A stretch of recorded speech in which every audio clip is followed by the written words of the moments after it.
प्यारे बच्चों, class teaching के इस वीडियो में आपका स्वागत है। आज हम आपको एनसीईआरटी जोन का प्रश्न अभ्यास कराने जा रहे हैं। जैसा कि आप जानते हैं, प्रदेश में एनसीईआरटी का कोर्स लागू है, परंतु बहुत से विद्यालयों में एनसीईआरटी की पुस्तकों की अनुपलब्धता के कारण यूपी बोर्ड के अन्य प्रकाशकों की पुस्तकों से अध्ययन कराया जाता है, जिनमें पाठ के अंत में एनसीईआरटी जोन के नाम से कुछ प्रश्नाभ्यास दिए रहते हैं। उन प्रश्नाभ्यास को करना, सरल करना आपके लिए अत्यंत आवश्यक हो जाता है। ऐसे प्रश्नाभ्यास को लिखने, पढ़ने, याद करने से आपको परीक्षा में सटीक उत्तर देने का आइडिया मिलता है, जिससे आपको पूरे अंक प्राप्त होने की संभावना ज़्यादा रहती है और प्रश्न की भाषा समझने में आपको सहायता मिलती है। इसलिए हमने यहाँ पर आज के इस वीडियो में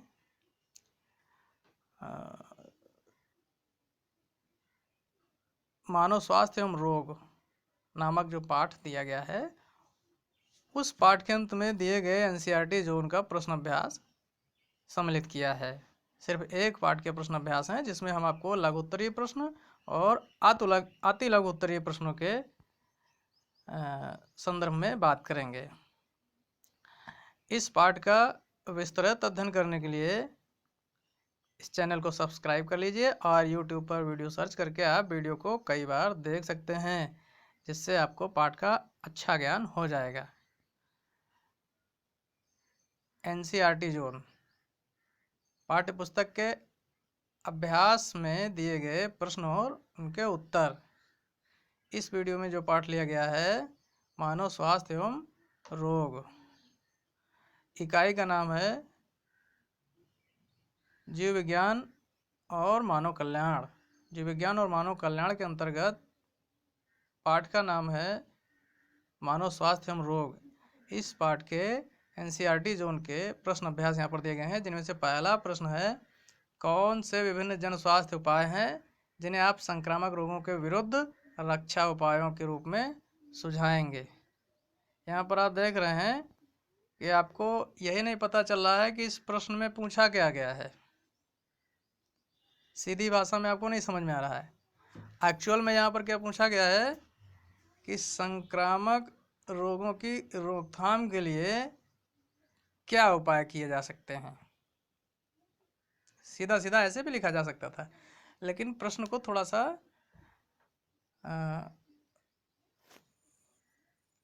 सा कठिन करके पूछा गया है। प्रश्न की भाषा थोड़ी सी क्लिष्ट है।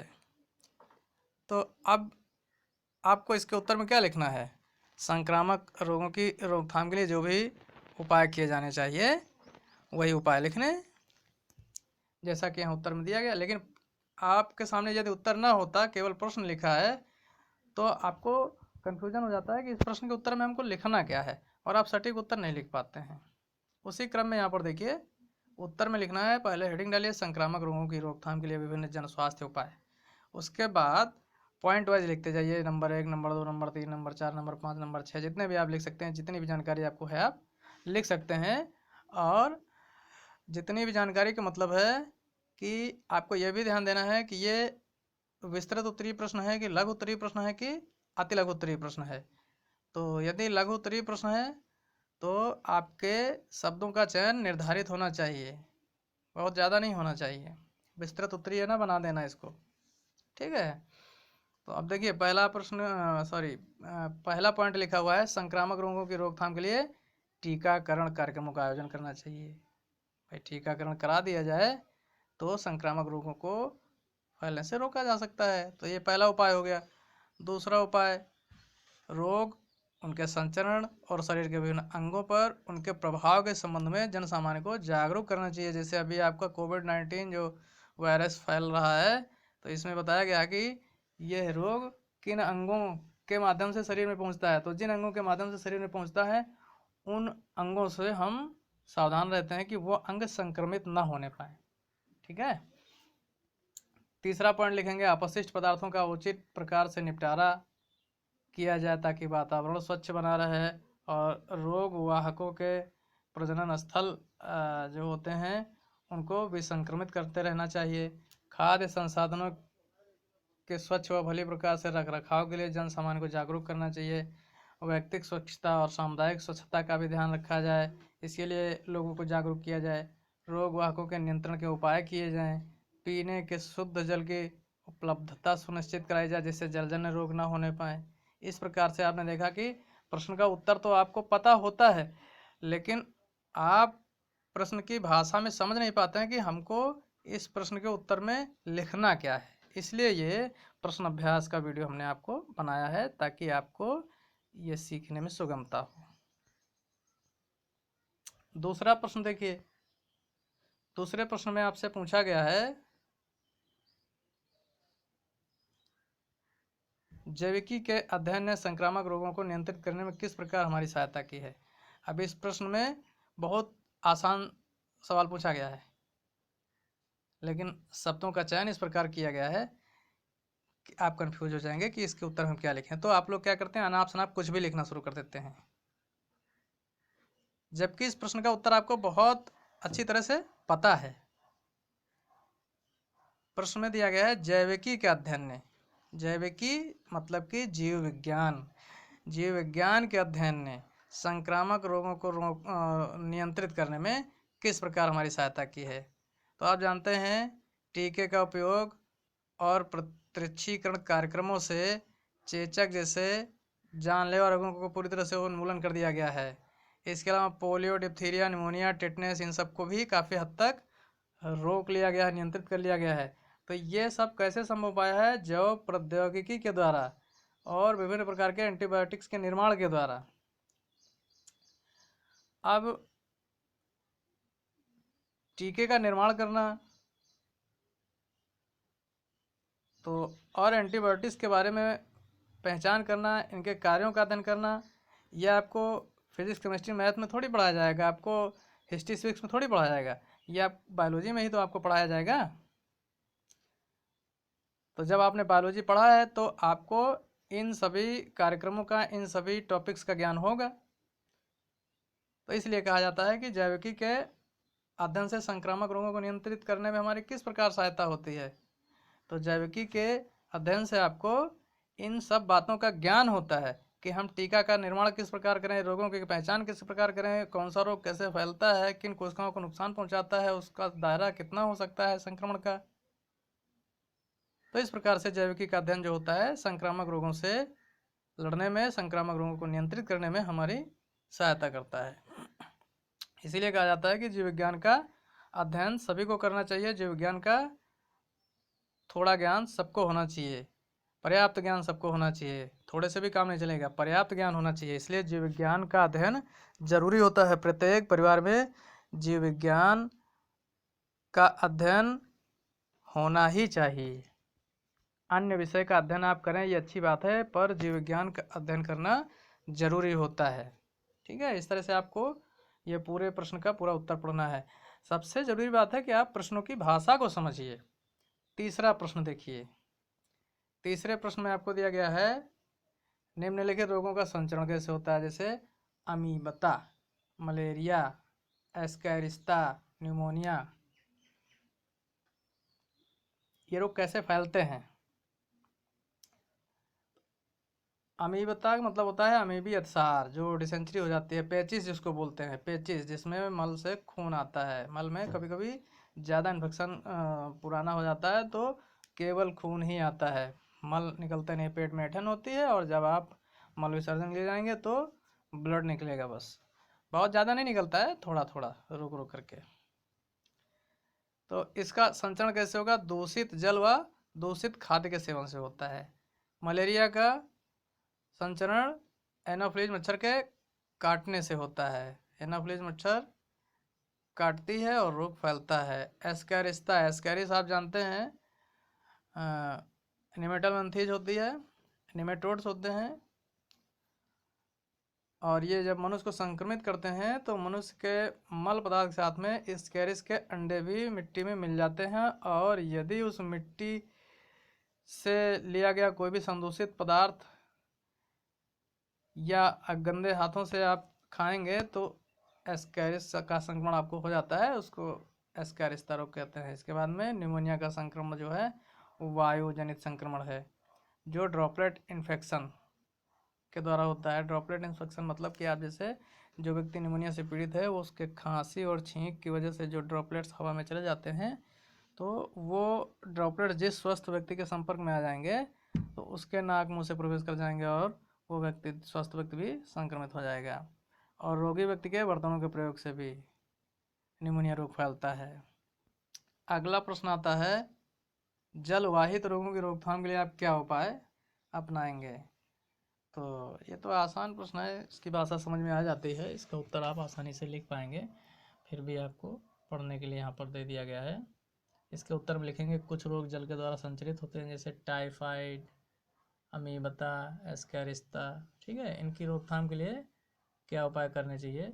साफ पानी का उपयोग करना, अपशिष्ट पदार्थों और मल मूत्र उत्सर्ग का समुचित और वैज्ञानिक पद्धति से निपटारा करना, जल स्रोतों का समय समय पर नियमित सफाई करना, और उसके बाद में मक्खियों का नियंत्रण, जल को उबाल कर पीना। उबाल का मतलब कि गरम गरम नहीं पीना है, यानी उबाल करके उसको ठंडा कर लिया जाए, एक निश्चित टेम्परेचर तक उबालते हैं, उसके बाद एकदम से ठंडा कर दिया जाए, तो उसमें जो इन्फेक्टेंट होते हैं वो मर जाते हैं। उसके बाद उसको नॉर्मल टेम्परेचर पर ला करके जब पीने लायक बन जाए तो उसको पीना चाहिए। टाइफाइड, पोलियो आदि को टीकाकरण के द्वारा रोका जा सकता है। इसी तरह से अगला प्रश्न है, डीएनए वैक्सीन के संदर्भ में उपयुक्त जीन के अर्थ के बारे में अपने अध्यापक से चर्चा कीजिए। डीएनए वैक्सीन, आइए जानते हैं डीएनए वैक्सीन। डीएनए वैक्सीन आधुनिक प्रयोगाधीन वैक्सीन का एक प्रकार है। इसमें रोगजनक के उस जीन का प्रयोग किया जाता है जो एंटीजन के निर्माण हेतु उत्तरदायी होता है। इस डीएनए खंड को मनुष्य के शरीर में प्रविष्ट करा दिया जाता है। फलस्वरूप ऐसा होता है कि कुछ कोशिकाएं इसे ग्रहण कर लेती हैं। यह जीन गुणसूत्रीय जीनों के साथ में अभिव्यक्त होता है तथा एंटीजन का निर्माण करने लगता है। इस वैक्सीन में मृत रोगाणु या अक्षम रोगाणु को शरीर में प्रवेश करने की आवश्यकता नहीं पड़ती है। शरीर में एंटीजनों के विरुद्ध एंटीबॉडी का निर्माण अपने आप प्रारंभ हो जाता है। अगले प्रश्न के क्रम में है कि प्राथमिक और द्वितीयक लसिकाओं के अंगों के नाम बताइए। प्राथमिक लसिकाएं और द्वितीयक लसिकाएं किन अंगों में पाई जाती हैं?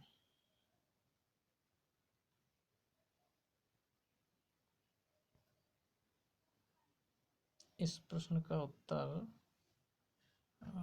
स्कैनिंग में छूट गया है, इसके लिए हम क्षमा प्रार्थी हैं, मिस हो गया। कोई बात नहीं, आप वीडियो में देख सकते हैं, वीडियो में इस प्रश्न का उत्तर हमने आपको अच्छे से पढ़ाया है, यहाँ स्कैनिंग में छूट गया है। अगला प्रश्न है, इस अध्याय में कुछ शॉर्ट फॉर्म का प्रयोग किया गया है, तो इन शॉर्ट फॉर्म का पूरा नाम क्या होता है? MALT, CMI, AIDS, NaCO, HIV। ठीक है, ये ऐसे शॉर्ट फॉर्म में शब्दों का प्रयोग किया गया है, संकेत अक्षर हैं, तो इनका फुल फॉर्म क्या होता है जानना जरूरी होता है। कई बार परीक्षाओं में 2 नंबर में ये प्रश्न आ जाता है।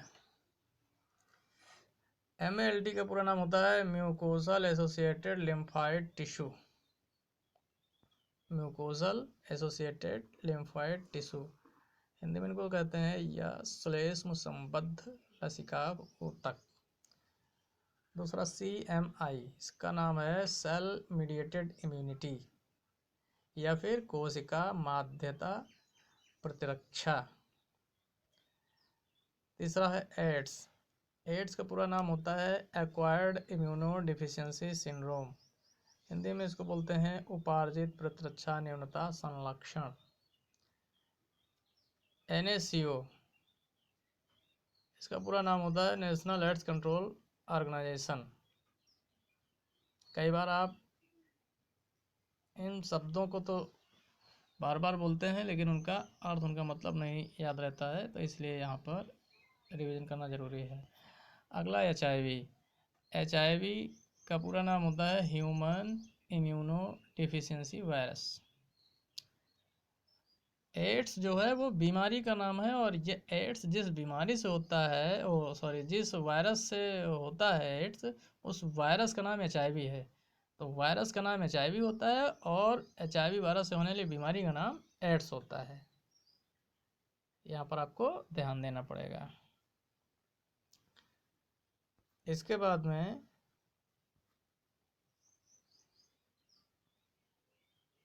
यहाँ पर आपको प्रतिरक्षी अणु का अच्छी तरह से नामांकित चित्र बनाने के लिए बताया गया है। प्रतिरक्षी मतलब एंटीबॉडी, एंटीबॉडीज का चित्र बनाना हो, ये परीक्षा में आ सकता है। 5 प्रकार की एंटीबॉडी आपको पढ़ाई गई हैं पाठ में, IgG और IgE करके। तो आप उन 5 प्रकार के एंटीबॉडी को याद रखिएगा। वीडियो में आपको दिया गया है, आप जा करके वीडियो देख सकते हैं चैनल पर सर्च करके।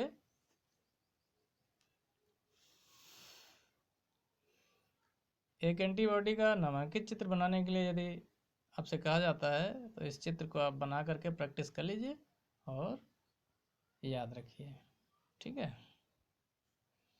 अगला प्रश्न है, वो कौन सी क्रियाविधि है जिसमें एड्स विषाणु संक्रमित व्यक्ति के प्रतिरक्षा तंत्र का ह्रास करता है। जो एड्स का वायरस होता है वो संक्रमित व्यक्ति के प्रतिरक्षा तंत्र का कैसे ह्रास करता है, कैसे उसको नुकसान पहुंचाता है।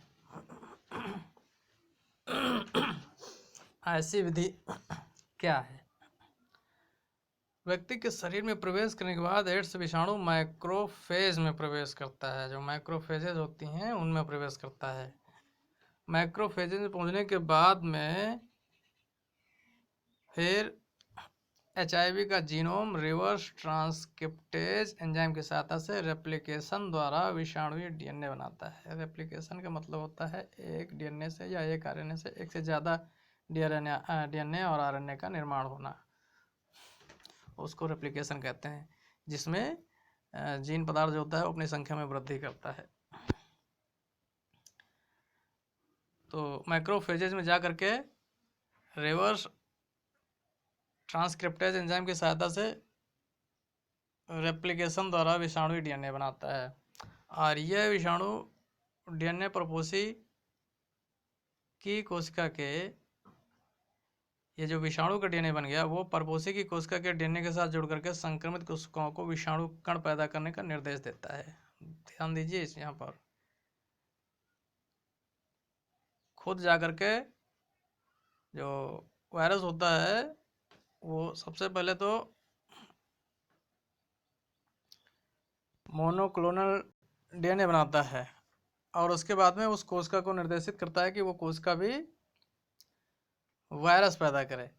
माइक्रोफेज में विषाणु का निरंतर गुणन होता रहता है। ये एक HIV कारखाने के रूप में काम करते हैं। इसके साथ ही HIV सहायक T लक्षणाणु में घुस जाता है, प्रतिकृति बनाता है, प्रकृति नहीं, प्रतिकृति, अपनी जैसी दूसरी न्यूक्लिक पदार्थ बनाता है और संतति विषाणु पैदा करता है। ये संतति विषाणु रुधिर में मुक्त कर दिए जाते हैं, जहाँ ये दूसरे T लसिकाणुओं पर हमला करते हैं। ये क्रम बार बार दोहराया जाता है, जिससे संक्रमित व्यक्ति के शरीर में T लसिकाणुओं की लगातार कमी होती रहती है।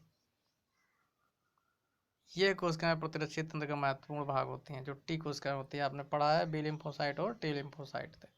तो T लिम्फोसाइट लगातार कम होती जा रही हैं, और जब लगातार इनकी कमी होती जाएगी तो यही जिम्मेदार होगा कि व्यक्ति जीवाणु, विषाणु, कवक तथा अन्य परजीवियों के संक्रमण का शिकार हो जाएगा।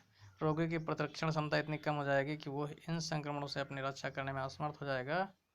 सहायक कोशिकाओं की कमी से प्लाज्मा कोशिकाओं का प्रेरण व उद्दीपन भी नहीं हो पाएगा और एंटीबॉडी नहीं बन पाएंगी। इस प्रकार से एड्स के द्वारा व्यक्ति की मौत होने का चांस बढ़ जाता है। अब बात करते हैं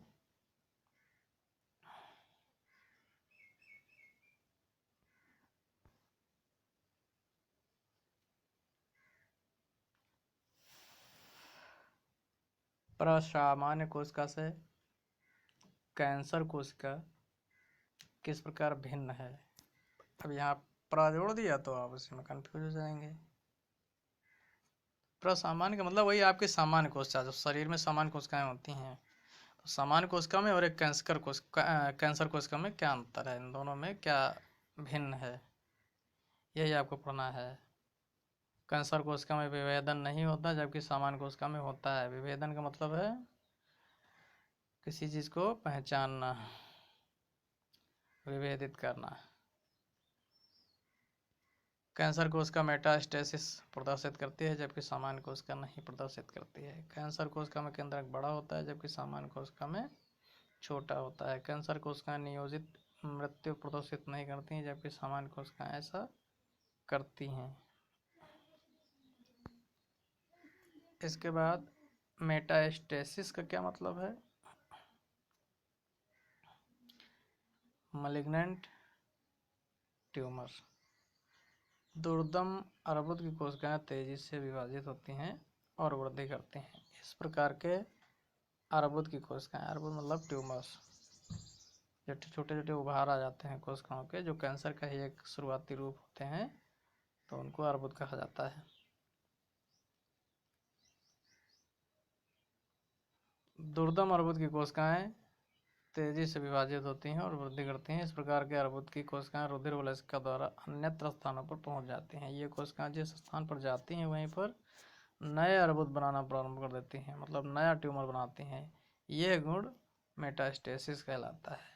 यह गुण दुर्दम अर्बुदों का सबसे गंभीर गुण है। दुर्दम माने विख्यात, ठीक है, खतरनाक।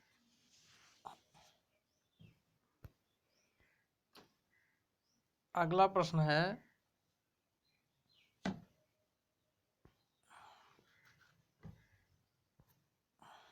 अल्कोहल ड्रग के द्वारा होने वाले कुप्रयोग के हानिकारक प्रभावों की सूची बनाइए। कुप्रयोग मतलब दुरुपयोग। अल्कोहल या ड्रग का जो दुरुपयोग करते हैं तो उससे क्या हानियां होती हैं, उनकी हानियों का जो दुष्प्रभाव होता है उसकी एक सूची बनाना है। एक बहुत बड़ी सूची है, देख लीजिए यहाँ पर सूची।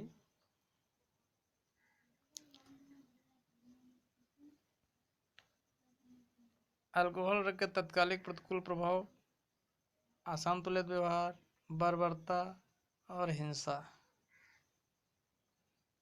इसके बाद इसका जो दुष्प्रभाव है, श्वसन घात, हृदयाघात मतलब हार्ट अटैक, ब्रेन हेमरेज, बेहोशी, कोमा और मृत्यु, ये सब उसके दुष्प्रभाव हैं।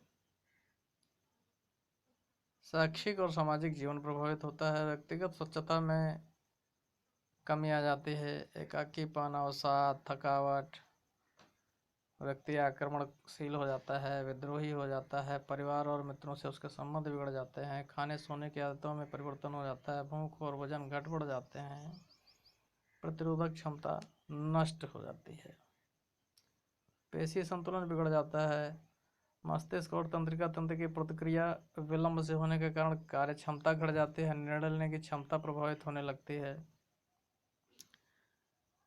धन की कमी में व्यक्ति चोरी का सहारा लेने लगता है। व्यक्ति विवेक शून्य होकर हिंसात्मक कार्यों में लिप्त हो जाता है। और जो व्यक्ति अंतः शिरा द्वारा ड्रग लेते हैं, बहुत लोग इंजेक्शन के द्वारा बहुत सारे पॉइजन्स को इंजेक्ट करा लेते हैं, तो ऐसे लोगों के एड्स, हेपेटाइटिस बी जैसे संक्रमण होने की संभावना ज़्यादा होती है। गर्भावस्था के दौरान ड्रग और अल्कोहल भ्रूण पर प्रतिकूल प्रभाव डालते हैं। लीवर सिरोसिस की संभावना, पेप्टिक अल्सर की संभावना बहुत ज़्यादा बढ़ जाती है। तो ये सब अल्कोहल और ड्रग्स के दुष्प्रभावों की लिस्ट है। अगला प्रश्न है, क्या आप ऐसा सोचते हैं कि मित्रगण किसी को अल्कोहल ड्रग के सेवन के लिए प्रभावित कर सकते हैं? यदि हाँ, तो व्यक्ति ऐसे प्रभावों से कैसे अपने आप को बचा सकता है? अब आप खुद ही पीना चाह रहे हैं या ड्रग्स लेना चाह रहे हैं तो उसकी कोई बात ही नहीं, लेकिन आप नहीं लेना चाह रहे हैं और आपके मित्र आपको प्रभावित कर रहे हैं तो आप बच सकते हैं। कैसे? प्रायः किशोर अपने साथी की भावनात्मक याचना के सामने, उनकी दबंगई के सामने झुक जाते हैं और ड्रग अल्कोहल लेना प्रारंभ कर देते हैं। कभी कभी उन्हें फरेब में फंसाकर ऐसा किया जाता है। ड्रग्स, धूम्रपान, अल्कोहल को कूल बताया जाता है व इसका सेवन करने वाले को स्मार्ट समझने की मिथ्या धारणा बताई जाती है। कहेंगे अबे पियो स्मार्ट हो जाओगे, ये इस तरह से लोग प्रभाव में लेने की कोशिश करते हैं। तो बचपन से ही उचित संस्कार, मार्गदर्शन, स्नेह, शिक्षा देकर किशोरों में ड्रग्स को ना कहने का गुण विकसित किया जा सकता है। किशोरों की ऊर्जा को रचनात्मक कार्य में लगाकर भी उन्हें ड्रग्स के कुचक्र से बचाया जा सकता है। अगला प्रश्न है, ऐसा क्या है जब कोई व्यक्ति अल्कोहल या ड्रग लेना शुरू कर देता है तो उस आदत से छुटकारा पाना कठिन होता है? आइए यहाँ पर चर्चा करते हैं। ड्रग्स और अल्कोहल के कुप्रभावों के प्रति लत एक मनोवैज्ञानिक आसक्ति है। ड्रग के बार बार सेवन से शरीर में मौजूद ग्राहियों का सहन स्तर बढ़ जाता है, जिसके कारण अधिकाधिक मात्रा में ड्रग लेने की लत पड़ जाती है। इस प्रकार अल्कोहल और ड्रग्स की व्यसनी शक्ति उन्हें दोषपूर्ण चक्र में घसीट लेती है तथा व्यक्ति इनका नियमित सेवन करने लगता है। जब वो ड्रग्स अल्कोहल का सेवन एकाएक बंद करता है तो अनेक कार्यकीय और मनोवैज्ञानिक आहरण संलक्षण उत्पन्न हो जाते हैं, जिनको विड्रॉल सिम्टम्स कहा जाता है। व्यक्ति की दृढ़ इच्छा शक्ति, परामर्श और चिकित्सीय मदद से इससे छुटकारा मिल सकती है। तो आदत कैसे पड़ जाती है आप समझने की कोशिश करिए। जैसे आप 2 रोटी खाते हैं, पर डे 2 रोटी खाते हैं, तो आपकी डाइट 2 रोटी की है। आप जैसे 2 रोटी खा चुके होंगे, आपको लगेगा कि आपका पेट भर गया है, लेकिन आप धीरे धीरे 3 रोटी खाना शुरू करिए, 3 से 4 रोटी खाना शुरू करिए। तो जब आपकी 4 रोटी की डाइट बन गई, एकदम से तो नहीं बन जाएगी, एक समय लगेगा, और एक निर्धारित समय, एक लंबे समय के बाद में जब आपकी 4 रोटी खाने की खुराक बन गई, फिर आपको 2 रोटी दिया जाए तो आपको लगेगा कि अभी भूख लगी है, अभी भूख लगी है। जब तक आपको 4 नहीं मिल जाएंगे तब तक संतुष्टि नहीं मिलेगी। तो इसी तरह से अल्कोहल और ड्रग्स की भी लत लग जाती है। आपके विचार से किशोरों को अल्कोहल या ड्रग के सेवन के लिए क्या प्रेरित करता है और इसे कैसे बचा जा सकता है? किशोरों की प्रकृति, जिज्ञासा, जोखिम उठाने और उत्तेजना के प्रति आकर्षण और प्रयोग करने की इच्छा उन्हें ड्रग और अल्कोहल के लिए अभी प्रेरित करते हैं। किशोर व्यक्ति जो होता है उसमें जिज्ञासा होती है, सब कुछ जानने की इच्छा होती है, और कोई खतरा आएगा तो उनमें इतना जोश होता है कि वो उस खतरे को, उस जोखिम को उठाने की भी चुनौती को स्वीकार कर लेते हैं। जोश रहता है ना, नई नई उम्र होती है, तो उस जोश के चक्कर में उनको होश नहीं रहता है। किशोर ड्रग और अल्कोहल के प्रभाव को लाभ के रूप में देखते हैं। किसी ने उनको बता दिया कि इसको ले लो, टेंशन खत्म हो जाएगा और उत्तेजना आ जाएगी, थकावट खत्म हो जाएगी, मज़ा आएगा, बस शुरू कर दिया लेना। अरे उसका दुष्परिणाम भी तो जानिए। दुनिया में कुछ भी ऐसा नहीं है कुछ उसका एक पहलू हो। यदि कोई फायदा कर रहा है तो नुकसान भी करेगा, वो व्यक्ति हो या ड्रग्स हो या वस्तुएं हो। हर एक के फायदा और नुकसान दोनों पहलू होते हैं। कुछ फायदा है तो उससे कुछ नुकसान भी होगा, कुछ तो नुकसान होगा ही। बहुत सी ऐसी चीज़ें हैं जिनसे कोई नुकसान नहीं होता, सिर्फ फायदा होता है, लेकिन नहीं, आप पता कर लीजिए उसका कहीं ना कहीं कुछ तो नुकसान है ही है। बस इतना होता है कि कुछ वस्तुओं का फायदा ज़्यादा होता है, नुकसान इतना कम होता है कि वो ना के बराबर होता है, लेकिन होता है।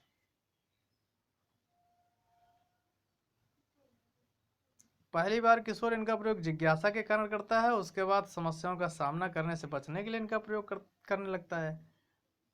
अन्य कारण भी हैं, जैसे असफलता को स्वीकार करने में शर्म, झिझक, रोल मॉडल की नकल, शैक्षिक व अन्य क्षेत्रों में उत्कृष्ट प्रदर्शन के दबाव, साथियों का दबाव आदि भी इसके कारण हो सकते हैं। ऐसे विचार भी हैं। जो किशोरों को ड्रग लेने के लिए प्रेरित करते हैं।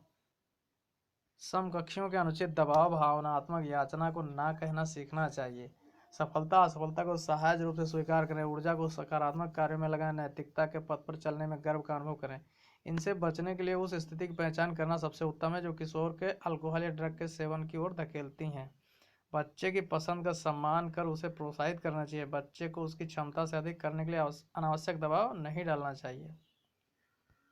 बच्चों को समस्याओं और दबावों का सामना करने की शिक्षा और परामर्श देना चाहिए।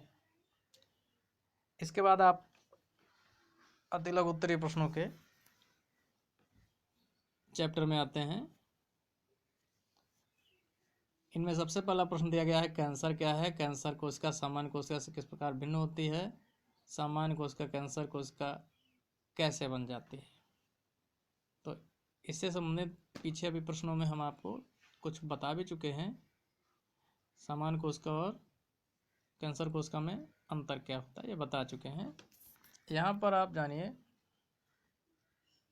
कोशिकाओं में संस्पर्श संदमन के अभाव में होने वाला अनियंत्रित कोशिका विभाजन कोशिका के एक अविभजित समूह को जन्म देता है जो ट्यूमर कहलाता है, और यही अनियंत्रित कोशिका विभाजन कैंसर कहलाता है। सामान्य कोशिका के प्रोटोऑन्कोजीन जो कि हर व्यक्ति के हर सामान्य कोशिका में होता है, कुछ कार्सिनोजेंस की उपस्थिति में ऑन्कोजीन्स में बदल जाते हैं।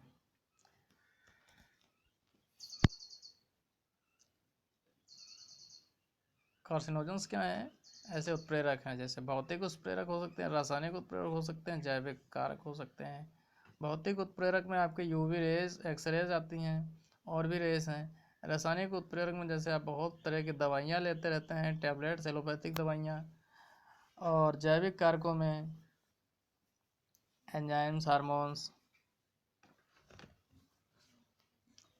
ये आपकी कोशिकाओं में कुछ ऐसे दुष्प्रभाव डालते हैं जिससे आपका जो प्रोटोऑन्कोजीन्स है वो ऑन्कोजीन्स में बदल जाता है और कोशिका की वृद्धि अनियंत्रित हो जाती है।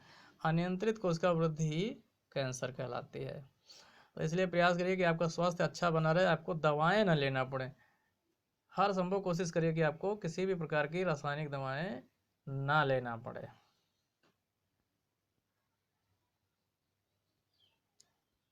फिर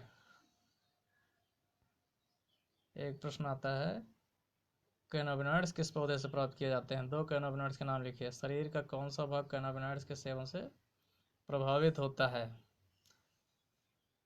गांजा का पौधा आप जानते हैं, गांजा, उसी का नाम होता है कैनाबिस सटाइवा। तो इस ग्रुप के पौधों को कैनाबिनॉइड्स कहा जाता है। मैरिजुआना, गांजा, हशीश, चरस, भांग फूलों व पत्तियों से व अन्य चीजें पुष्प क्रम से तैयार किए जाते हैं। इनके ग्राही मस्तिष्क में उपस्थित होते हैं। अगला प्रश्न है बी कोशिकाओं व टी कोशिकाओं का निर्माण कहाँ होता है, वो एक दूसरे से कैसे भिन्न है। जिस वीडियो में अध्याय पढ़ाया गया है वहाँ इनको अच्छी तरह से समझाया गया है। वीडियो देखेंगे बहुत अच्छे से समझ में आ जाएगा। यहाँ पर आप जान लीजिए बी कोशिकाओं और टी कोशिकाओं दोनों का है निर्माण अस्थि मज्जा में, बोन मैरो में होता है, लेकिन इन दोनों का परिपक्वन अलग अलग होता है, याद रखिएगा। बी कोशिका का परिपक्वन अस्थि मज्जा में होता है और टी कोशिका का परिपक्वन थाइमस ग्रंथि में होता है। बी कोशिका तरल प्रतिरक्षा में भाग लेती हैं और टी कोशिकाएं माध्यमिक प्रतिरक्षा में भाग लेती हैं। प्रत्यारोपित अंगों के विरुद्ध क्रिया में भाग नहीं लेती हैं बी कोशिकाएं, और प्रत्यारोपित अंगों की अस्वीकार्यता हेतु उत्तरदायी हैं टी कोशिकाएं। बी कोशिकाएं प्लाज्मा कोशिकाएं संक्रमण स्थल पर नहीं जाती, अपने स्थान पर ही एंटीबॉडी बनाती हैं, जबकि टी लिम्फोसाइट जो टी कोशिकाएं हैं संक्रमण स्थल पर जाती हैं और एंटीबॉडीज नहीं बनाती हैं। अगला प्रश्न है, नीचे दिए फ्लो चार्ट में किसी पोषक में रेट्रोवायरस का गुणन प्रदर्शित है। इसके आधार पर निम्न प्रश्नों के उत्तर दीजिए। पहले खंड में 1 और 2 रिक्त स्थानों की पूर्ति कीजिए। सेकंड में विषाणु को रेट्रोवायरस क्यों कहा जाता है। थर्ड में क्या विषाणु से संक्रमित कोशिकाएं विषाणु द्विगुणन व मुक्ति के बाद जीवित रहती हैं।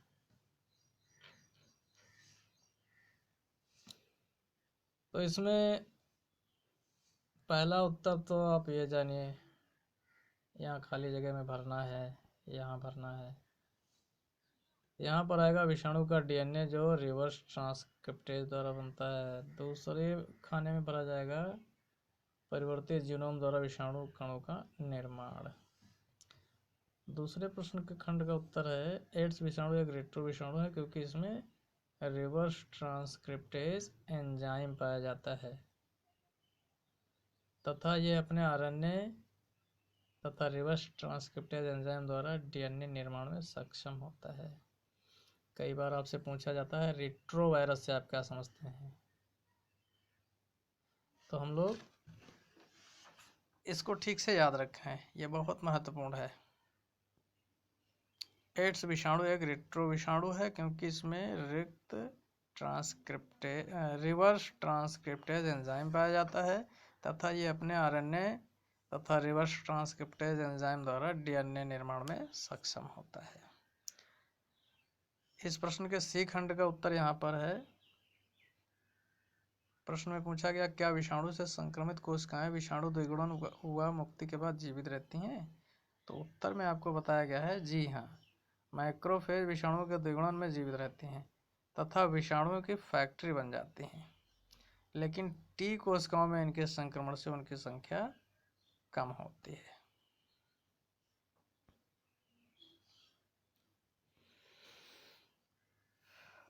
अगला महत्वपूर्ण प्रश्न है, कैंसर निदान की क्या विधियां हैं। कैंसर उपचार की सामान्य विधियों का वर्णन कीजिए। यह विस्तृत उत्तरीय प्रश्न का उत्तर है। तो कैंसर की पहचान या निदान, अंग्रेजी में इसको डायग्नोसिस कहते हैं, के लिए निम्नलिखित विधियों का प्रयोग किया जाता है। सबसे पहले साइटोलॉजिकल टेस्ट होते हैं, कोशिका का परीक्षण। इसकी एक विधि बायोप्सी भी है। उसके बाद एक्सरे, सीटी स्कैन, एमआरआई के द्वारा इसकी इमेजिंग टेक्निक।